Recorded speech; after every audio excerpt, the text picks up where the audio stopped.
If you're someone like me who grew up playing every free horror RPG that a person could get their cheap little hands on, you probably know the cycle of every game. Find some items, solve a puzzle, get scared, and then you finally get some backstory, and rinse and repeat until you die from some unpredictable trap. So when I played Yuppie Psycho, I instantly got flashbacks. It has the puzzles, it has the item finding, it has the story. It even has the multiple endings in which only one of them gives a satisfying conclusion, still none of your questions have been answered. Yuppie Psycho classifies itself as a survival horror, and oh boy, does it live up to its name.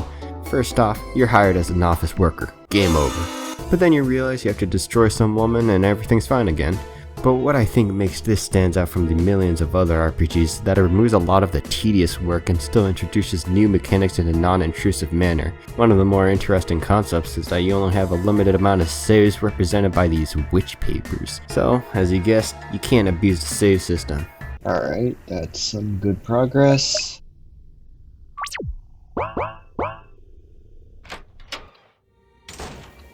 Alright, I think I should save again. You also have limited amounts of healing items such as food seen in Dead Rising, but to keep a theme going you can only find these shitty office snacks and meals, so you better stock up on your candy bars and ramen because getting damage hurts a lot in this game.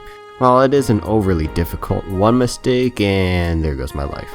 And like a real office worker, you have no tools to defend yourself besides a pencil, which can only kill one enemy. While Yuppie Psycho's pixelated art style may throw you off, trust me when I say its visuals are amazing. Their animations are clean and fluid, and it's quite obvious a lot of effort went into each cutscene. And don't forget the music. Made by the same composer from this game, it really sets the deadpan corporate mood with a little spice on top. Like any other horror RPG, it got puzzles everywhere. While some didn't require any brain usage to solve, the majority of them were unique and required some creativity to actually get past. Most of the items found aren't a once and done kind of item, so expect more than one purpose for each one. While it does sound irritating, each puzzle makes it quite clear which item to use. You'll immediately know when you're ill-equipped or you're doing something wrong. It gives just enough information to force you to stay open-minded, to make sure you're still paying attention to the game without having to dangle keys in front of your face. Speaking of keys, Yuppie Psycho doesn't play this stupid hide-and-seek game with key items where it takes you forever to search every corner to progress the story. It keeps moving you forward, removing most of the filler found within games in the same genre. But if you do choose to deviate from the main story path and explore, the game says, yeah, okay, and gives you a wide variety of side quests still related to the lore. In fact, some of these side missions give out more information than what this main story provides, and is actually worth your time.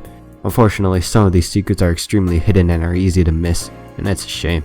While you can't search every nook and cranny to activate some obscure trigger, you're better off resorting to a guide until you reach the good parts or get all the achievements. I've invested quite a lot of time and I've had a good experience for the most part. There are some noticeable but smaller problems such as some wacky hitboxes and weird sound effects and bugs, but hey, what game doesn't have that nowadays?